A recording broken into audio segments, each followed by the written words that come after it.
তারা কিন্তু কিছু, আমি যদি কোথাও খুন করি, খুনের কিন্তু কিছু আলামত আমি রেখে যাবো, তাই না?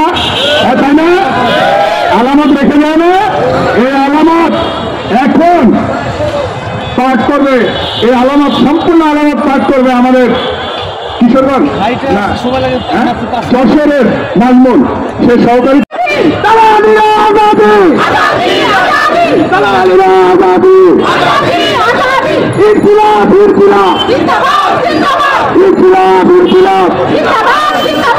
ভারতীয় আগ্রাসন, ইন্ডিয়ার ভারতীয় আগ্রাসন, ভারতীয় আগ্রাসন, ভারতীয় আগ্রাসন, বাড়াবাড়ি করিস না, বাড়াবাড়ি করিস না, বাড়াবাড়ি করিস না, বাড়াবাড়ি করিস না, বাড়াবাড়ি করিস না, বাড়াবাড়ি করিস না,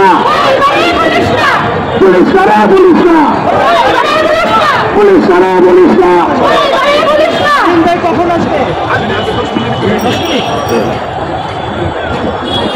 এখন কিছু আমাদের যে বিডিআর বিপ্লবের যে তকমাটা লাগিয়েছিল, সেই তকমার যারা লাগিয়ে চলে গেছে তারা কিন্তু কিছু, আমি যদি কোথাও খুন করি, খুনের কিন্তু কিছু আলামত আমি রেখে যাবো, তাই না?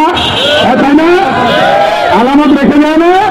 এই আলামত এখন পাঠ করবে, এই আলামত সম্পূর্ণ আলামত পাঠ করবে আমাদের কিশোরগঞ্জ যশোরের নাজমুল, সে সহকারী ছিল, তার কাছে অনেক ডকুমেন্টস ছিল, এই ডকুমেন্টস গুলো সে এখন পাঠ করে শোনাবে। আসসালামু আলাইকুম, আমি একজন নির্বাচিত বিধায়ক সদস্য। আমি তৎকালীন সময়ে গুজরাটের রেজিমেন্ট ঠাকুরঘাটে কর্মরত অবস্থায় ছিলাম। আমি সেটা সহকারী নাজমুল করি।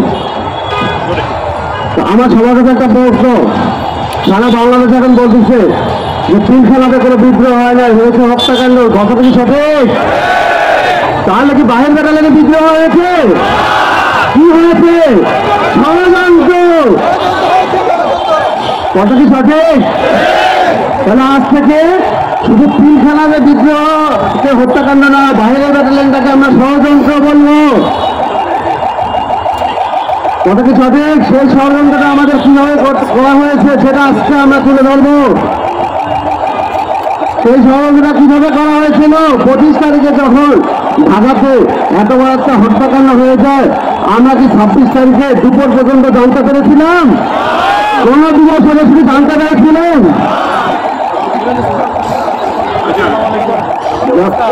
আমাদের বিসমিল্লাহির রহমানির রহিম, আমাদের চারটাকে আজকে সমাবেত এখানে হয়েছিলাম।